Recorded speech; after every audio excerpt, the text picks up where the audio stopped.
ኮማንደር ግርማ ጫን ይባላለሁ። የምስራቅ ጎጃም ዞን ፖሊስ መምሪያ አዛዥ ነኝ። የትራንስፖርት ጉዳይ የሀገሪቱ ከፍተኛ የጀርባ አጥንት እንደሆነ ይታመናል።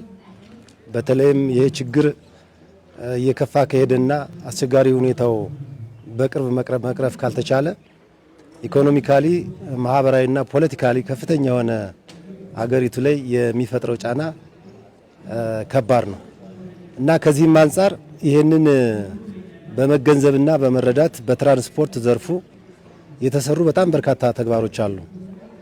ከነዚህ ተግባሮች መካከል በተለይም አሁን ያለንበትን አጠቃላይ ሀገራዊ ሁኔታ ሁሉም ስለሚያውቀው በየአካባቢው በተገቢው መንገድ ተንቀሳቅሶ በሰላማዊ መንገድ ቁጥጥሩን ለማድረግ አንዳንድ የሚያስቸግሩ እንቅፋቶች ቢኖሩም የጸጥታ ኃይላችን እና የተቆጣጣሪ ፖሊስና የትራንስፖርት ባለሙያ በቁርጠኝነት ማህበረሰቡን ከችግር ማውጣት አለብን በሚል ስሜት በርካታ ስራዎችን ማከናወን ችለናል።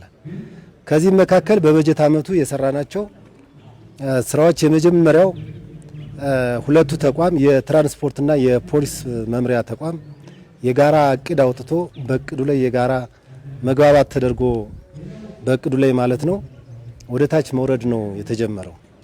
ከዚህም አንጻር የስራ መጀመሪያችን አጠቃላይ ባለሙያውንና ተጠቃሚው ማህበረሰብ አገልግሎት ሰጪ ባለሀብቱን፣ አሽከርካሪውን፣ ረዳቱንና ሹፌሩን እና ማህበረሰቡን ተጠቃሚው ማህበረሰብ በየአካባቢው በትምህርት ቤት ደረጃ ሳይቀር ማህበረሰቡን ውይይት እና ስለ ትራፊክ አደጋ አስከፊነት አደጋውን እንዴት መከላከል እንዳለብን ማህበረሰቡ እንዴት ተጠቃሚ መሆን መቻል እንዳለበት ሰፊ ውይይት አድርገን አብዛኛው ቦታ ላይ መተማመን የደረስንበት ሁኔታ እንዳለና በግንዛቤ ደረጃ የተሻለ እንደነበረ ገምግመናል። የትራፊክ ፖሊሶቻችንና የተቆጣጣሪ ባለሙያዎቻችን በየአካባቢው በሚሰጣቸው ቀጠና እና ባሉበት ወረዳ የስጋት እና የትራንስፖርት ፍሰት የሚበዛበትን አካባቢ በመለየት ከማህበረሰቡ የተለያየ ጥቆማ በመቀበል እና አጠቃላይ ማህበረሰቡ በትራንስፖርት ዘርፉ ተጠቃሚ እንዲሆን በማድረግ በኩል ከፍተኛ መስዋዕትነት ከፍለዋል ማለት ይቻላል። ሌላኛው የትራንስፖርት ቁጥጥሩን ውጤታማ ለማድረግ ሰፊ ቦታዎችን በሽፋን ማድረግ መቻል አለብን በሚል ተነጋግረናል። በተለይም በቅርቡ የአማራ ክልላዊ ፖሊስ ዋና ጠቅላይ መምሪያ ያሰለጠናቸው በርካታ የትራፊክ ፖሊሶችም በቅርብ ስለነበሩ እነዚህ ፖሊሶች በተጨማሪነት ከነበሩት ባለሙያዎች ጋር በማቀናጀት አብዛኛው ወረዳ ላይ አሁን ባለበት ሁኔታ የሙያተኛ ችግር የለብንም። በሽፋን ደረጃም ቢሆን ኦልሞስት 80-90% የሚሆነው አካባቢ በትራንስፖርት ተቆጣጣሪ እና በፖሊስ ትራፊክ ሽፋን ያገኝበት ሁኔታ አለ። እነዚህን ተግባሮች ከሰራም በኋላ በማህበረሰቡ በኩል የተፈጠረ መልካም ነገር አለ። አሁን ባለበት ሁኔታ ህዝባችን በግልጽ ማጋለጥ ጀምሯል። በግልጽ ኑ ድረሱልን ማለት ጀምሯል። በተለይም አሁን ከቅርብ ጊዜ ወዲህ የነዳጅ እጥረትን ባጋጠመን ወቅት እጅግ በጣም ከፍተኛ ፈተናዎች ነበሩ። ይሄ ማለት ሰው ለሰው መድረስ ነው ያለበት፣ አንዱ አንዱን መደገፍ ነበር የነበረበት። አንዳንዶቹ ግለሰቦች ግን ይህንን አጋጣሚ በመጠቀም ገንዘብ ማፍራት የማህበረሰቡ ችግር ብዙም የማይሰማቸው አንዳንድ ግለሰቦች ነበሩ።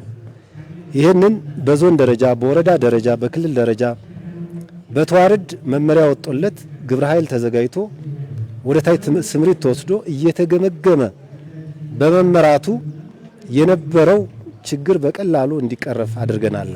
አሁን ባለው ሁኔታ የመንግስትም የነዳጅ አቅርቦት ከፍተኛ በመሆኑ የኛም ቁጥጥርና ተደራሽነት የተሻለ በመሆኑ ማህበረሰቡ አሁን በተገቢው እየተገለገለ ተጠቃሚነቱን እያረጋገጠ ምንም አይነት የነዳጅ ችግር አሁን ባለው ሁኔታ በአካባቢያችን እንደሌለ ማረጋገጥ እፈልጋለሁኝ። የዛሬው ውይይታችንና አጠቃላይም ግምገማ በተመለከተ የሁለቱ ተቋማት የትራንስፖርትና የፖሊስ መምሪያው አጠቃላይ ከላይ እስከታች ባለሙያዎች፣ አመራሮች በተገኙበት እስካሁን እስከ ዛሬዋ ቀን ያለችዋን አፈጻጸም ለመገምገም ሞክረናል።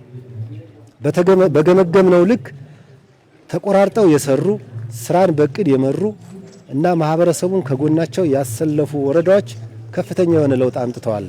ማህበረሰቡ መስክሮላቸዋል። ለቀጣይ ሁሉም የሁለቱ ተቋም አስፈጻሚ ባለሙያዎችና አመራሮች አንድ ሆነን የትራንስፖርት ዘርፉን ውጤታማ እንደሚሆን ተግባብተናል። እየተነጋገርን ያለን በእርግጠኝነት ወደፊትም ቢሆን ይህን ችግር እንቀርፈዋለን ከህዝባችን ጋር ሆነን የሚል ሀሳብ አስተያየት ነው ያለኝ። አመሰግናለሁ።